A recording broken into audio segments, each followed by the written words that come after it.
یا رسول اللہ یا حبیب اللہ یا رسول اللہ۔ بخاری شریف سے کتاب الصوم کے تحت ہماری گفتگو جاری و ساری ہے۔ یہاں پر عنوان ہے باب الصائم اذا اکل او شرب ناسیا، جب روزہ دار بھول کر کھا پی لے تو اس کا حکم کیا ہے۔ اس حوالے سے امام بخاری علیہ الرحمہ نے یہاں پر چند احادیث کا مجموعہ اکٹھا کیا ہے اور کچھ اکابر کے اقوال بھی نقل فرمائے ہیں۔ حدیث پاک سنیے۔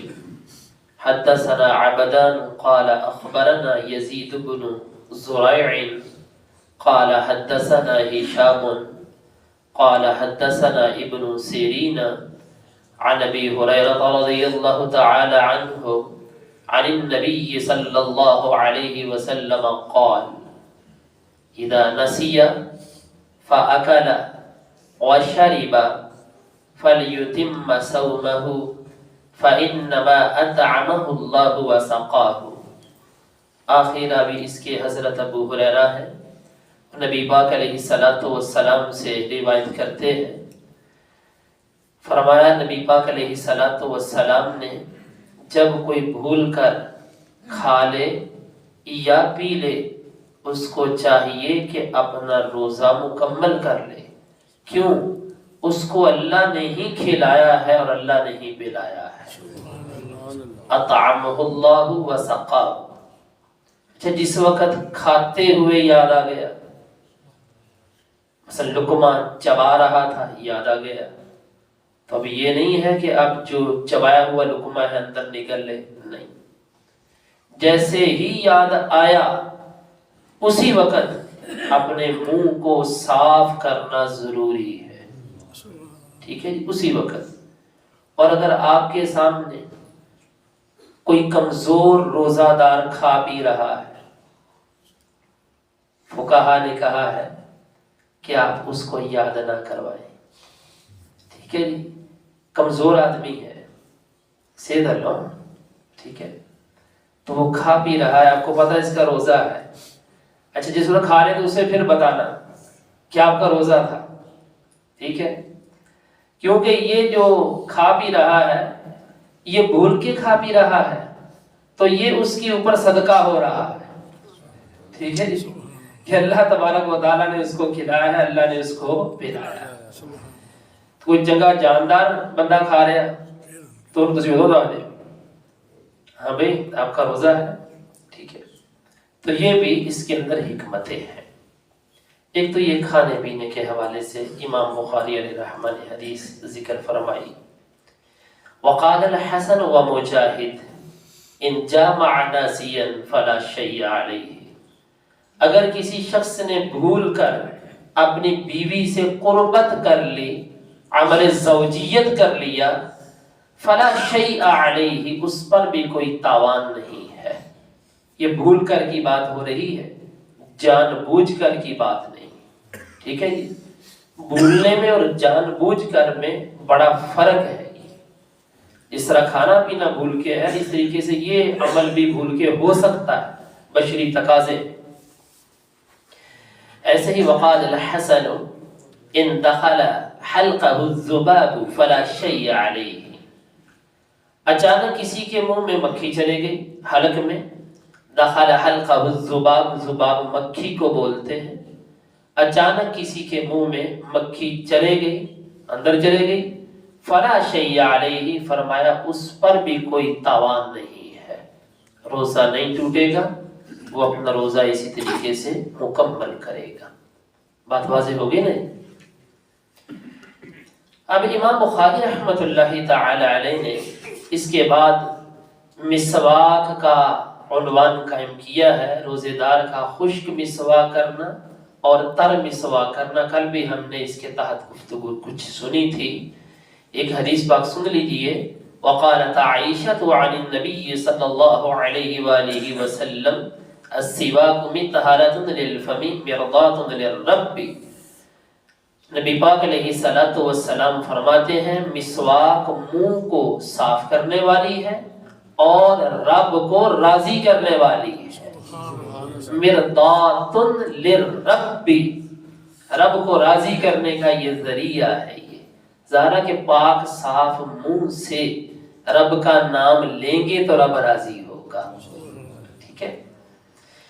اچھا، مسواک کے حوالے سے اسی طرح ایک اور بھی حدیث ذکر کی ہے امام بخاری نے. وقال ابو ہریرہ عن النبی صلی اللہ علیہ وسلم لولا ان اشق على امتی لامرتهم بالسواک عند كل وضوء. اگر مجھے اپنی امت پر مشقت کا خوف نہ ہوتا تو میں ضرور انہیں ہر وضو پر مسواک کرنے کا حکم دیتا، یعنی کہ مسواک کو واجب ہی کر دیتا.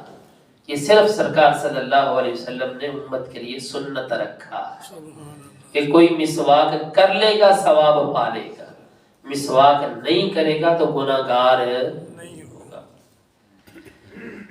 اب اس کے بعد امام بخاری علیہ رحمہ نے ایک عنوان قائم کیا ہے، ایسا شخص جو اپنا روزہ توڑ لے، کھانے سے پینے سے، جان بوجھ کر کھایا، جان بوجھ کر پیا، یا جان بوجھ کر اس نے عمل زوجیت کر لیا، روزہ ٹوٹ جائے گا. اس کا کفارہ کیا ہے؟ یا تو بازار سے ایک غلام خرید کے آزاد کرے. آج کل غلاموں کا سلسلہ کوئی نہیں. یا پھر وہ لگاتار مسلسل 60 روزے رکھے. کتنے روزے؟ 60. ایک روزہ توڑنا جان بوجھ کے ایک کفارہ ہو.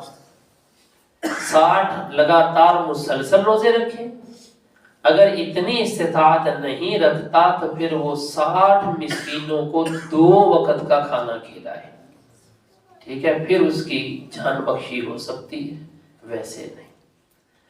اور اگر اس کے پاس 60 مسکینوں کا کھانا کھلانے کی بھی طاقت نہیں، اتنا تقریباً ہوتا ہی ہے کہ 60 مسکینوں کو انسان کھانا کھلا سکتا ہے. اگر اتنی بھی استطاعت نہیں ہے تو پھر اس کے واسطے حکم شرع یہ ہے رب کی بارگاہ میں توبہ کرے، استغفار کرے اور خوب کرے. یہ بھی جو کفارے دے گا نا ساتھ ساتھ یہ بھی توبہ استغفار کرے گا. یہ نہیں کہ 60 مسکینوں میں پڑا ہوا تھا یا 60 روزے رکھ لیتے بس اللہ اللہ، نہیں. ساتھ معافی مانگنا بھی ضروری ہے رب سے. یہ شریعت نے اس کا اگر فضیلت بیان کی ہے تو وعید بھی بڑی سخت ہے. امام بخاری رحمہ لکھتے ہیں وَيُذْكَرُ عَنْ أَبِي هُرَيْرَةَ رَفَعَهُ. ابو ہریرہ رضی اللہ عنہ سے مرفوعاً روایت ذکر کی جاتی ہے من افطر یوما من رمضان من غیر عذر ولا مرض. جس نے رمضان کا روزہ جان بوجھ کر بغیر عذر کے اور بغیر کسی مرض کے توڑ دیا، نہ کوئی عذر تھا نہ کوئی مرض تھا، لم یقضه صیام الدہر وان صامہ، پوری زندگی روزہ رکھتا رہے تب بھی رمضان کے اس روزے کی فضیلت کو نہیں پا سکتا. پوری زندگی روزہ رکھتا رہے جو اس نے جان بوجھ کے توڑا ہے. ٹھیک ہے، یعنی کہ نہ ہی کوئی عذر تھا نہ ہی کوئی مرض تھا. عذر ہو مرض ہو پھر تو بندہ مجبور ہے. تو آپ کو پتا ہے کہ مجبوری کے عالم میں تو ہماری شریعت نے اپنے ماننے والوں کے اوپر سختی کوئی نہیں کی. ٹھیک ہے، جان پہ بنی ہوئی ہے. ٹھیک ہے، تو ایسی حالت میں روزہ افطار کر سکتے ہیں. کوئی ماہر طبیب ہو، طبیب حاذق ہو، ٹھیک ہے، اس کے کہنے پہ آپ روزہ افطار کر سکتے ہیں. لیکن کوشش یہی کرنی چاہیے کسی طریقے سے اپنا روزہ بچا لیں. اب جو ہے وہ ایک حدیث پاک امام بخاری رحمہ یہاں پر ذکر فرماتے ہیں یہ روزے کے کفارے کے حوالے سے، تو ہم اپنی گفتگو کو پھر اختتام کی طرف لاتے ہیں. یہ حدیث پاک آپ لوگوں نے کئی دفعہ سنی ہوئی ہے، لیکن اس کے اندر مٹھاس کتنی ہے، اس کے لفظ کتنے میٹھے ہیں. سب سے پہلے ہم حدیث پاک کی جو سند ہے وہ ملاحظہ کرتے ہیں. امام بخاری علیہ رحمہ ذکر کرتے ہیں حدثنا ابو الیمانی قال اخبرنا شعیب عن الزہری قال اخبرنی حمید بن عبد الرحمن ان ابا ہریرہ رضی اللہ تعالی عنہ قال بینما نحن جلوس عند النبی صلی اللہ علیہ وسلم اذ جاءه رجل فقال یا رسول اللہ صلی اللہ علیہ وسلم ہلکت. دوسری روایت کے اندر لفظ یہ ہے احترقت. وہ کہتے ہیں کہ ہمیں حدیث بیان کی ابو الیمان نے، وہ کہتے ہیں ہمیں خبر دی ہے جناب شعیب نے، وہ زہری سے، وہ کہتے ہیں مجھے خبر دی ہے حمید بن عبد الرحمن نے کہ ابو ہریرہ رضی اللہ عنہ فرماتے ہیں ایک دفعہ ہم نبی پاک علیہ الصلوۃ والسلام کے پاس بیٹھے ہوئے تھے کہ ایک شخص نبی پاک علیہ الصلوۃ والسلام کے پاس آیا، کہنے لگا اے اللہ کے رسول میں ہلاک ہو گیا. دوسری روایت کے اندر لفظ یہ ہے احترقت حضور میں دوزخ کی آگ میں جل گیا. احترقت کا معنی جلنا ہے. قال ما لک، حضور نے ارشاد فرمایا تجھے کیا ہوا ہے؟ کہنے لگا وقعت علی امرأتی وانا صائم، میں نے روزے کی حالت میں اپنی عورت کو پا لیا ہے، یعنی قربت کر لی ہے. فقال رسول اللہ صلی اللہ علیہ وسلم هل تجد رقبة تعتقها، کیا تو گردن پاتا ہے کہ تو اس کو آزاد کر دے، یعنی کوئی غلام تجھے مل سکتا ہے خرید کے تو اسے آزاد کر دے؟ کہنے لگا لا، میرے اندر اتنی استطاعت نہیں، غریب بندہ. فقال هل تستطيع ان تصوم شهرين متتابعين، کیا تیرے اندر استطاعت یہ ہے کہ تو لگاتار 2 مہینوں کے روزے رکھ لے؟ قال لا، کہنے لگا حضور نہیں، ایک دن کا روزہ تھا، صبر نہیں ہو سکا تو واقع ہو گیا، تو یہ لگاتار 2 مہینوں کے روزے رکھوں تو میرے اندر استطاعت نہیں. فقال هل تجد اطعام 60 مسکینا، کیا تو 60 مسکینوں کو کھانا کھلا سکتا ہے؟ کہنے لگا لا، حضور اتنی استطاعت نہیں. قال فمكث النبي صلی اللہ علیہ وسلم، راوی کہتے ہیں حضور تھوڑی دیر ٹھہرے. فبینا نحن على ذلك، اور ہم بھی اسی طریقے سے بیٹھے ہوئے تھے، ابو ہریرہ کہہ رہے ہیں ہم بھی بیٹھے ہوئے تھے. اتی النبی صلی اللہ علیہ وسلم بعرق فیہ تمر، حضور کی بارگاہ میں ایک زنبیل، ایک ٹوکرا جس کے اندر کھجوریں تھی لایا گیا. والعرق المکتل، عرق ایک بڑے ٹوکرے کو بولتے ہیں، ٹھیک ہے، جس کے اندر کافی کھجوریں ہوں. قال این السائل، سرکار نے فرمایا وہ سوالی کہاں ہے جو مجھ سے مسئلہ پوچھ رہا تھا؟ فقال انا، کھڑا ہو گیا، کہنے لگا حضور میں ہوں. میں خذها فتصدق به، کھجوریں لے جا اور جا کے صدقہ کر دے. فقال الرجل اعلى افقر مني يا رسول الله فوالله ما بين لابتيها يريد الحرتين اهل بيت افقر من اهل بيتي. حضور مدینے کے اندر مجھ سے بڑھ کر بھی کوئی فقیر ہے کہ جس کو میں یہ جا کے صدقہ کر دوں؟ سب سے بڑا فقیر تو میں ہی، تو میں کس کو جا کے دوں؟ فضحك النبي صلی اللہ علیہ وسلم حتى بدت انیابه، حضور اتنا مسکرائے کہ آپ صلی اللہ علیہ وآلہ وسلم کی مبارک داڑھیں نظر آنا شروع ہو گئے، اتنا مسکرائے.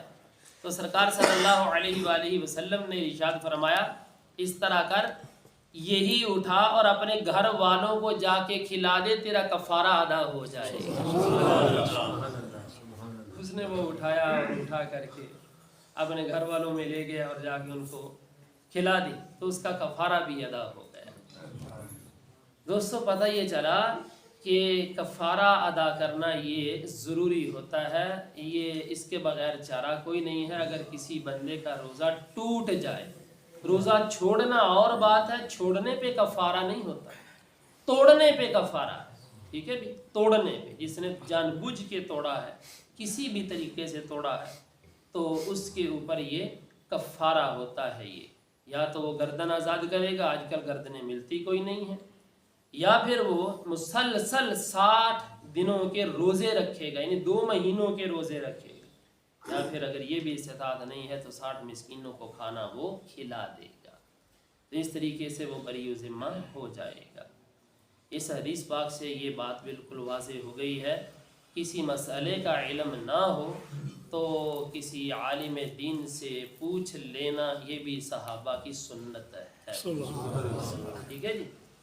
تو مسئلہ جو پوچھنا ہے نا تو وہ اہل علم سے ہی پوچھنا چاہیے، جو مسئلے کو جانتا ہو اس سے پوچھنا چاہیے۔ اب بات شریعت کی ہو اور آپ پوچھیں کسی اور بندے سے جا کے تو یہ دین کے ساتھ دھاندلی ہے، یہ اچھی بات نہیں ہے۔ یہ مثلا دیکھیں نا، ڈاکٹر کا مسئلہ ڈاکٹر بتائے گا، انجینئر کا مسئلہ انجینئر بتائے گا، ٹھیک ہے، اور شریعت کا مسئلہ پھر عالم دین ہی بتا سکتا ہے۔ آپ کو مرض کوئی ہے، دوائی آپ کسی اور بندے سے جا کے لیں، اس کا مطلب یہ ہے کہ آپ کو صحیح طریقے سے اپنے حال کی خبر نہیں ہے، کہ میں نے جانا لاہور ہے، راستہ پوچھ رہا موسائی وال کا، تو یہ بات غلط ہے۔ تو دینداروں سے ہی مسئلہ پوچھا جا سکتا ہے، جو واقعتاً عالم دین ہو اس سے مسئلہ پوچھنا چاہیے۔